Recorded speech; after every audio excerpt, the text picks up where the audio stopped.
All this stuff you've heard about America not wanting to fight, wanting to stay out of the war, is a lot of horse dung. Americans traditionally love to fight. All real Americans love the sting of battle. Hello, everyone, and welcome to another Film Slobs Top 10. I'm Evan Jones, along with Vinny.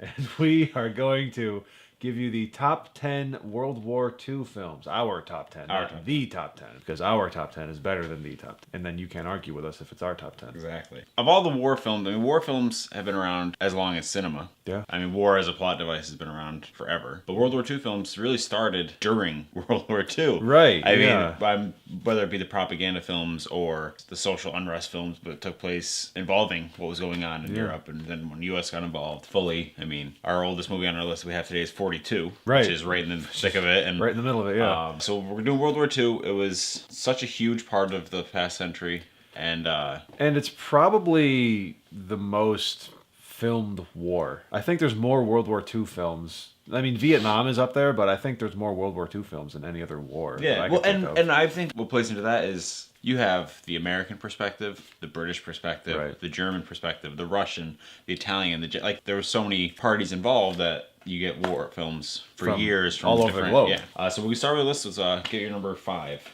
All right. I'm going to go with Casablanca as the first on my list. And I chose this first. I think Casablanca, you could arguably say that Casablanca is the greatest film ever made. I put it 5th on my list because it's not necessarily a war movie. World War II is a huge part of it, but this is a small story that has the war as like the backdrop. You know, Humphrey Bogart, Ingrid Bergman, Claude Rains, Peter Lorre, Sidney Greenstreet. You can go on and on and on about this cast. Yes, exactly. Probably the best written film ever. If that plane leaves the ground and you're not with him, you'll regret it. Maybe not today, maybe not tomorrow, but soon and for the rest of your life. But what about us? We'll always have Paris. Michael Curtiz is an amazing director. Yeah. And Humphrey Bogart's probably my favorite actor. So this film has everything you can want in a film. And it's classic. It's a Best Picture Academy Award winner. Mm-hmm. Classic. It's like the classic film. And it's more of the human side of the impact of the war and the different sides and allegiances and whatnot. But yeah, Casablanca is self-explanatory. Yeah. So first one I'm talking about is William A. Wellman's Battleground. Yeah. Which came out a few years after the war. It came out in 49. So, and a lot of the actors in it fought in World War II. It's a story of this battalion during the Battle of Bulge that pretty much has to go in and hold the city. The one thing I like about it is at numerous points during the film, every character pretty much gives up and doesn't want to fight in the war. There's no like John Wayne, like, yeah, let's do this kind of guy. Right, yeah. These guys are like, why are we here? Like, we shouldn't be doing this. And it's just the humanity of it. Van Johnson's in it. Yeah. And Van Johnson isn't a good actor, but he's got a lot of funny parts. Like his character gets some eggs from a farmer. Yeah. All he wants to do is cook these eggs and eat them because it's like one of those things about home that he misses, and he can't because they keep having to get up and dig new foxholes and keep going. And one thing about World War II is that it's the last romanticized war, meaning no one wanted to be in Vietnam, so it was all protesting and negative. World War II had that kind of like fight for your country vibe, and Battleground kind of went against that. Yeah, you know, it's not really an anti-war film, but it shows how real men felt during this war. Yeah. James Whitmore's in it, he's a great guy. And he's the best part of the movie. Yeah, he's got like a baseball-sized wad of chew in his mouth, and there's scenes where he's talking and it's just dripping down his face.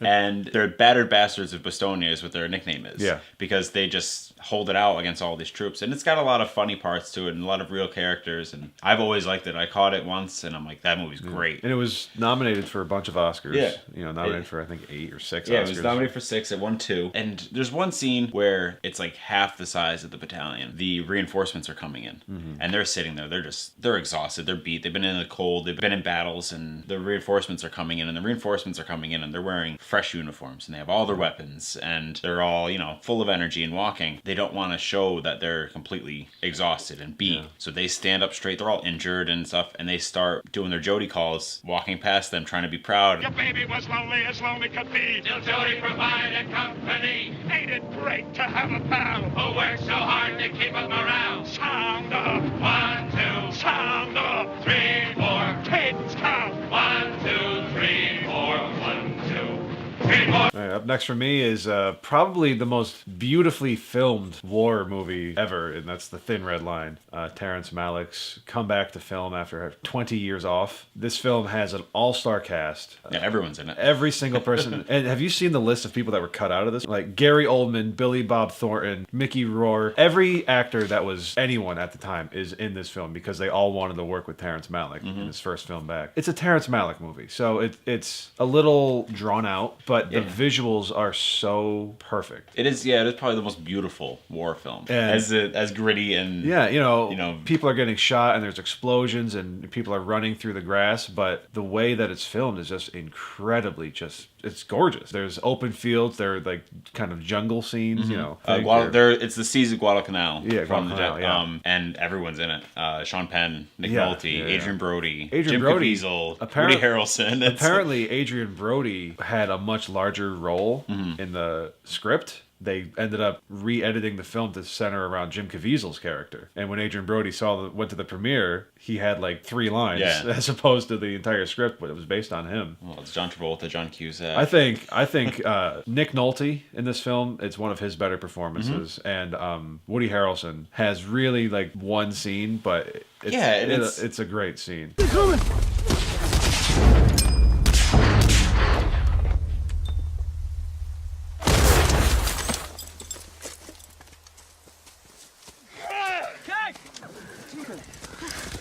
Oh, Jesus!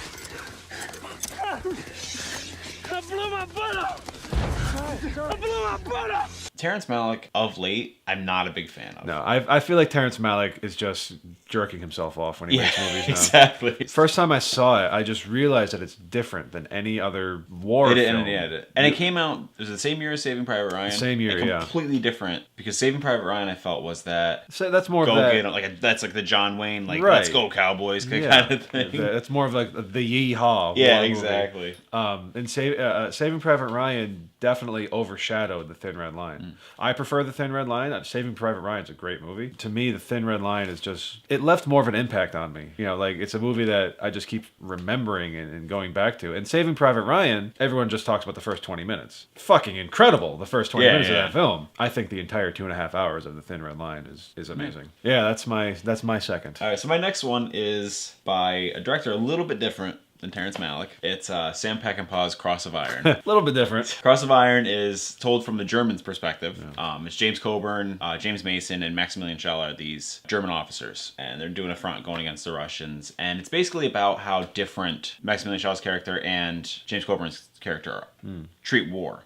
Coburn is more of the get all the troops together and go fight this war and win it. Shell's all for glory. He doesn't want to actually do the fighting. He wants the awards. That's the whole point of the movie, is he wants the Iron Cross. Is what he wants to win. Coburn wants to win the war. Very brutal film. It's Sam Peckinpah. A lot of violence, a lot of battle scenes. I think it's his only war film that he made that I can think of. Yeah. He didn't do much. And it was late, it was 77, so... Yeah, it's a little bit later. It's a little bit later for him. And it's really good. The thing about Cross of Iron, again, it's the cast. James Coburn, Maximilian Schell, James Mason are 3 great actors. Yeah. And David Warner's in it, too. Right. Right. Yeah, and, and Peckinpah is, he makes such fun films. I don't know, they're over-the-top action movies, but artsy. Yeah. It's kind of, and there's a lot of violence. There's rape. A guy gets his genitals bitten off in it, is how I'll put it. Peckinpah is kind of credited with kind of influencing like John Woo and Quentin Tarantino and these kind of, ultra-violent directors with like the slow motion and the... People always say John Woo is like ballet with guns. Yeah, exactly. And Peckinpah is kind of the precursor to that. Yeah, because his use of slow motion and blood. He's a big fan of killing a lot of people in the scene. Yeah. If you see the opening scene of Wild Bunch, or there's a scene in this movie where the counter attack comes and it just wipes out so much of the battalion and.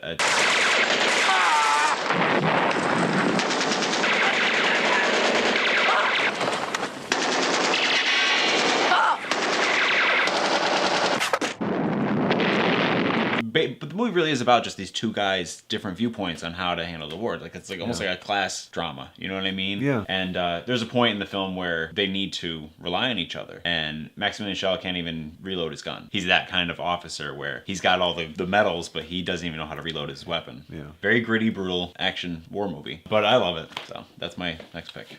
I think it's funny that my war films have been like kind of like not the most brutal, and yours have Battleground and Cross of Iron. Yeah. If you want to watch a bunch of guys just die, you can watch my picks. Well, keeping with my theme, my third pick is Stalag 17. Billy Wilder, who is arguably the best writer-director. In that era, I would say definitely. Yeah. William Holden is in this film, and Otto Preminger has a great role in this film. Yep. And, you know, it's a prisoner of war film. It's kind of like almost a whodunit inside of a war film. William Holden is this prisoner of war, and he's inside this shack with 10, 15 other guys, however many there are. And, you know, all these guys are very over-the-top characters. Someone in this barrack is an informer. So the thrust of the film is kind of who is the informer. And everyone thinks William Holden is, because he's kind of set up to be the informer, and they beat him up, and, you know, the famous scene, why don't you try it one at a time, you know? Yeah. And it turns out, you know, there's this other guy, the kind of good-looking, you know, guy is the Nazi informer, and he's been giving away all the gossip and the secrets that have been going on in this barracks. 60-year spoiler, so. Yeah, so, you know, sorry. But yeah, I mean, it's just, you know, Billy Wilder has such a gift for dialogue. What's that crack supposed to mean? They're lying dead out there in the mud, and I'm trying to find out how come. I'll tell you how come. Because you, our security officer, said it'd be safe, and you, the barracks chief, gave him the green light. That's how come. Yeah, and William Holden is one of the best movie stars of all time in terms of, because he could actually act, but he was a great movie star. He was, yeah. And this film is really, look how awesome William Holden is. Love this movie. That's one of the picks that I wanted to be in my 5, but you named it first. So it's a POW movie, and it really plays well. It's a very dirty, muddy film. Yeah. You know, It's it's not... they're POWs. I mean, Yeah. they're... You know, William Holden was always, you know, the pretty boy. Yeah. The golden boy. And to see him kind of covered in mud and gunk and, you know... At least. It kind of is filmed like a play. Yeah, I could definitely see that. Because it's in like a tight, enclosed area, and it's just these actors with the script and just their acting. And again, like you did with Casablanca, it's a part of the war that's not the front line. These are the soldiers that were taken prisoner, and the rules of war kind of have to keep them alive, but you don't really have to treat them like anything. And it's just one of those aspects of war that not every movie talks about. There's a whole, like, thousands and thousands of soldiers that they don't go on the front line and fight. Like, they're captured, they surrender, or anything like that, or their plane goes down and they become POWs, and it's a good story, and it's the relationships act within that, because you think there'd be like that really strong bond, and all of a sudden you're like, no, like I don't trust you, and it plays really well. My next one I'm going to do is a little bit newer, is Inglourious Bastards. Yeah. Quentin Tarantino. Even like the first scene of this movie is one of the most well-written scenes in American cinema in the past 50 years. That could have been a short film and been the greatest short film ever made. It is so tense. And there's different aspects of the movie. There's the Melanie Laurent part, escapes and starts a new life in Paris and becomes a theater owner. And there's also the aspect of Operation Kino with Michael Fassbender and Mike Myers.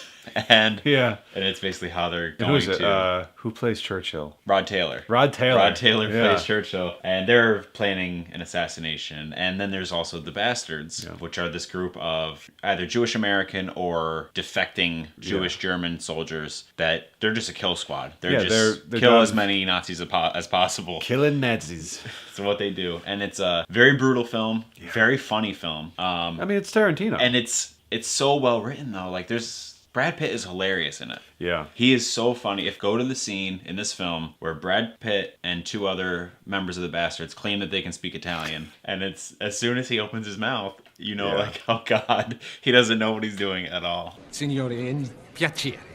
Gli amici della vedetta ammirata da tutti noi, questa gemma propria della nostra cultura, saranno naturalmente accolti sotto la mia protezione per la durata del loro soggiorno. Grazie. And it's brutal. It's a brutal film, but there's like really scary, like tense moments, and it's probably my second or third favorite Tarantino movie. I always put Jackie Brown first, and Reservoir Dogs is one of my favorites, but this is really good. It's a really good movie. Christoph Waltz. I didn't even mention Christoph Waltz. I mean, one of the best performances of the last 20 years. He won the Oscar for this, and deservedly so. He's incredible. It's the first time a lot of people saw him in America, for sure. Just so brutal and at the same time charming. He's super charming and just very terrifying Yeah. in 3 different languages. Right. Or 4 different languages. 4, yeah. 4 different languages. And- Sorry, I forgot about the Italian. I think Tarantino obviously wrote a tremendous character, but he brought everything out of those words and more in his performance. And I mentioned Billy Wilder as a great writer-director. Tarantino's up there too. Yeah. He hasn't made as many films, but the films he has made are all great, and they definitely have his stamp on them. You know when you're watching a Tarantino film. Yeah. And with the Christoph Waltz, there's a few scenes, like there's the scene with the cream. It's so tense, and he has a lot of tense scenes like that, and he does a really good job. And was going back and forth about if I should put this on the list, because I don't like doing movies that are too new on there, because it's like, okay, well, it has to sink in. But this one, it's been 8 years, and I still hold it up in that regard. So it's one of my favorite World War II films. I feel like anyone who's seen it knows that it's a great movie. Yeah, great. And what we've always said about Brad Pitt is, when he's not the lead, he's amazing. He's amazing. He's a good actor, lead actor, but when he can be a character actor, that's when he's really at his best. And he needs to play either crazy or stupid. Yeah. My next one is a little more classic. It won the Oscar for Best Picture, and that's From Here to Eternity, which is Pearl Harbor film. From Here to Eternity starts off, as a boxing movie. Yeah, it's Montgomery Clift, it's Burt Lancaster, it's Deborah Carr, and Donna Reed, Fred Zinnemann, Frank Sinatra is in it. Ernest Borgnine plays Fatso. Borgnine, yeah. One of his first films. Fred Zinnemann directed it, and it goes from being like a romance/boxing film. Yeah. Montgomery Clift is a boxer when he joins. He's a bugler. He's a bugler, which is my favorite part of the movie. Yeah, Montgomery Clift is the bugler. His company wants him to join the boxing team, and he doesn't want to. So they kind of abuse him and kind of not torture, but they just mistreat him throughout the first half of this film. Then there's the other story of Burt Lancaster, who's falling in love with Deborah Carr, who's married to an officer, right? Yeah. And there's the scene of the waters crashing up on them on the beach. Classic. Probably the greatest screen kiss, one of them. And then all of a sudden, the Japanese attack Pearl Harbor, and it becomes this war movie. And it's like the shift is very sudden. Yep. Like just as Pearl Harbor was. As the sneak attack on Pearl Harbor was, it just kind of shows up, and then all these guys have to work together. And it's a very depressing movie, because the movie's from what, 53, and so I'm not really spoiling anything, but nobody really wins in this. There's Frank Sinatra, who is one of my favorite character names. It's Angelo Maggio. Yeah. It's his character. Him and Borgnine just butt heads and literally fight. Nobody's gonna do nothing. Anybody does any killing around here, I'll do it. This is a private affair, Warden. No, it ain't. This man's in my company. And you ain't making 2 extra weeks paperwork for me for nothing.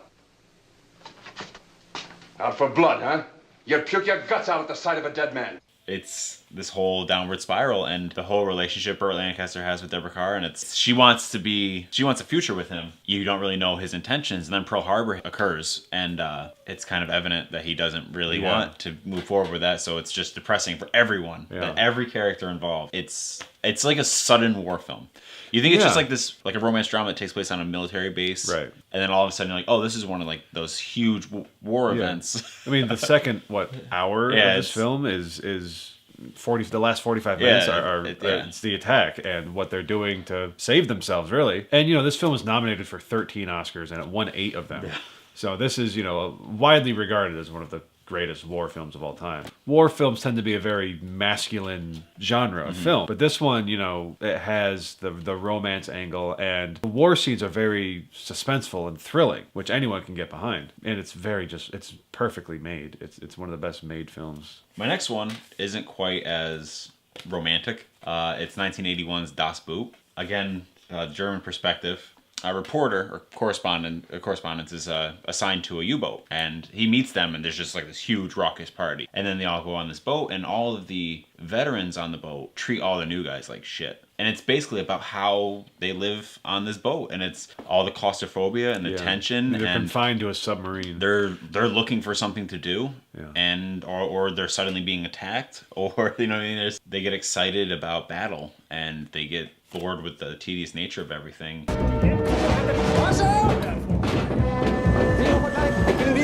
Trennrechnung stimmt? Jawohl, richtig. Was ist denn eigentlich? 310?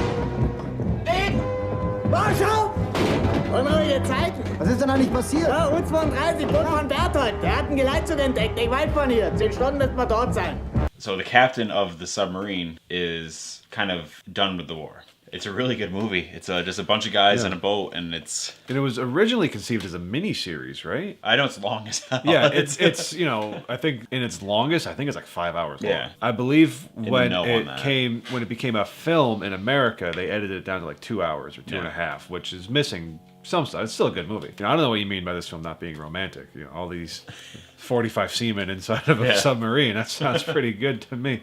Anyway. And this is a movie that you turned me on to. Well, you know, funny story. When I first rented it, it was a double VHS, and I put in the first one, and I was like, wow, this film kind of starts weird. It's kind of, there's no opening credits or anything like that. And I found out I put in the second VHS because they weren't labeled. So I was like, and it opened with these guys just like in a boat, like, just miserable and just like malnourished. Yeah. And the film ended. I was like, what happened? So I was like, oh, I watched the second half first. So then I went and I Tarantino'd it and I watched the first half and I got all the context after the fact. And it's got a good ending. It ends on a down note. Very German ending. Not many people survive.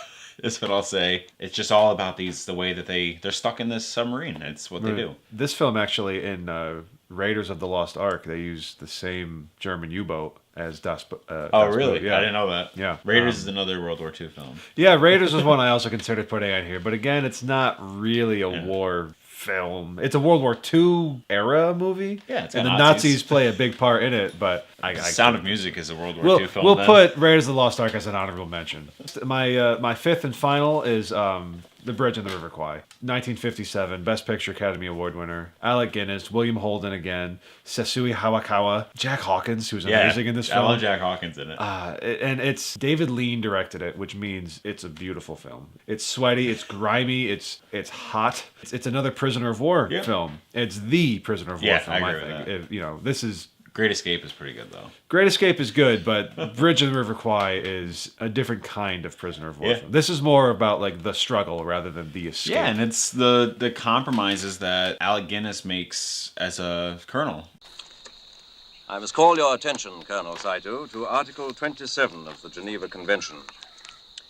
Belligerents may employ as workmen prisoners of war who are physically fit other than officers. By all means. You read English, I take it. Do you read Japanese? I'm sorry, no, but if it's a matter of precise translation, I'm sure that can be arranged. You see, the code specifically states that the... Diverse in the ranks! You speak to me of code? What code? The coward's code! He kind of agrees to help with this project. And his obsession with it. The soldiers are captured by the Japanese. They are commissioned to build a bridge, a train bridge, across the River Kwai. And Alec Guinness at first is resistant. The Japanese officer doesn't care. Yeah. And he puts Alec Guinness in the hole. Which is like a 3x3 cell, 400 degrees in there and everything like that. And Alec Guinness just won't give in until he's about to die. Yeah. And he agrees to build this thing, and he becomes obsessed with this bridge being perfect. And, you know, whereas another British officer might try to sabotage this bridge by having his workers maybe not do it so well, he reinforces the bridge, and he overworks his guys, and he works the sick and the injured, and he becomes so obsessed because he wants the British army to live up to their standard of excellence. And it's such a weird and odd obsession that he gets. And then the other half of the film is the William Holden part, where he's the American soldier in this prisoner of war camp who escapes. They find him and they commission him to go back to the camp and blow up the bridge that Alec Guinness is building. So you have these two guys who are on the same side, two different goals, fighting against each other. And the film arguably has the most climactic ending in any film ever. And I'm not, like, hyperbole aside, that's one of the great endings in all of cinema. The last 15, 20 minutes, but really the last hour of the film is awesome. It's such a classic. The acting in it is like top of the line, very top, very top shelf acting in this film. One of David Lean's best. I prefer Lawrence of Arabia, but I think this is my Dr. second. Zhivago is my favorite. So Yeah. I think this is my second favorite. Yeah, but it's definitely the second favorite. Being second favorite lead movie is better than Yeah, anyone else's movie. It's like subpar Hitchcock. He's still better than most. Right, yeah. But it's such a good POW movie because you watch this man pretty much be broken, but he still has that integrity. Like I'm still gonna lead my men. He's physically and mentally broken, but his like soul and his heart is still intact. And he wants to be the perfect soldier. And the Allies win. Not to spoil. Right, yeah. Sorry. Not to spoil it. But Sorry, Germany and Japan. And Italy. Sorry. Check it out. If you haven't seen it, I don't know why you're watching these, because you should. You definitely should see it. This next one, a lot of people probably haven't seen, or they have seen it and they don't want to watch it because it's really depressing and brutal. And it's 1985's Come and See. I have not seen. And Come and See, when I was working at the video store, I was going through the foreign section, and the DVD cover is of a young boy, like probably 12, 13 years old, and a Nazi soldier is holding a gun to his head. And that's the cover of it. And I'm like, all right, I'll check that out. Yeah. Very brutal film. No. Just very brutal. It's the Russian front. Basically, if you have a gun, you can join the resistance. Is what the thing is there, because the Nazis are coming, kind of thing. And this kid finds a gun, and he's like, all right, I can join. And he teams up with this girl, and they pretty much just try to survive. And villages are burned down, and everyone's killed. War. Shows the brutality of war through the eyes of a young man, and not young man like in his 20s, young man like 12. I've seen the poster and that image of the soldier holding the gun up to the kid's head, and that's definitely something that jars you. And this kid he witnesses rapes and murder and people getting burned alive and entire villages being wiped out. He has nothing left, and he just keeps going on, and he keeps meeting different people that are trying to help him, and they all die. And there's one point where an entire village is herded into a church, and he knows, he's like, this is not going to end well. Yeah. And then the Nazis come. It's really brutal, but then it's got a happy ending because the resistance captures some Nazis and they set them on fire. So it's very brutal. He has to witness all these atrocities and try to have a life after that. Who directed this? This is Elim Klimov. It's a very, very brutal film. It's not like, hey, let's watch Come and See. It'll be fun. But it's one of those, if you want like a really emotional war film that's going to leave a mark on you, I definitely recommend this movie. War movies, children are affected by war, and you always get the soldier's perspective or the adult perspective, but you rarely get the children, the young child perspective of what's going on, because they might not understand all the political things that lead to a war. Exactly. And with World War II, again, it's so many different countries and different cultures and backgrounds, but I think what we did with our list is, I don't think it was intentional. We chose films that aren't always frontline military strategy movies. Right. You know what I mean? Yeah. Like what you Come and See is through the eyes of a child. And From Here to Eternity, these are just soldiers on a base that just get thrown into the war. Casablanca, it's the backdrop. Yeah. It's the furthest removed from the story, but I it's still love a big part of the you, story. but kind of some shady dealings going on.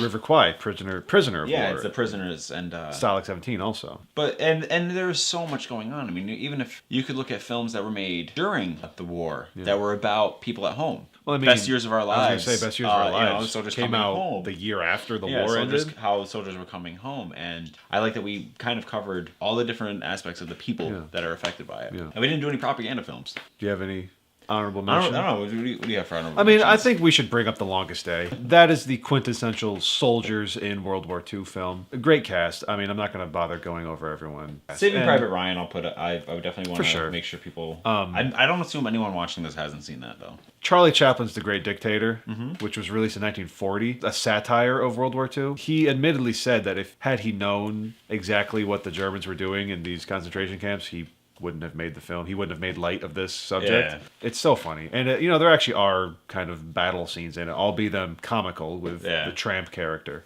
That's our top 10. If you have any that we missed that you are furious about, let us know. Yeah, any World War II films that you like, or you think we didn't bring up, or we're stupid, or we like something that isn't good, you can feel free to reach us on YouTube or Facebook or Twitter, and we'll tell you you're wrong. We're Film Slobs, or The Film Film Slobs everywhere. Yep. Look us up, like us, share, subscribe, tell your friends, tell your parents, tell your family. Yeah, and if you have recommendations, take it as a challenge though. If you could find a World War II movie that we haven't seen, I'll watch it. Yeah, I'm down. Thank you for watching this top 10, and have a good day. We should call this the top 10 films we would not see.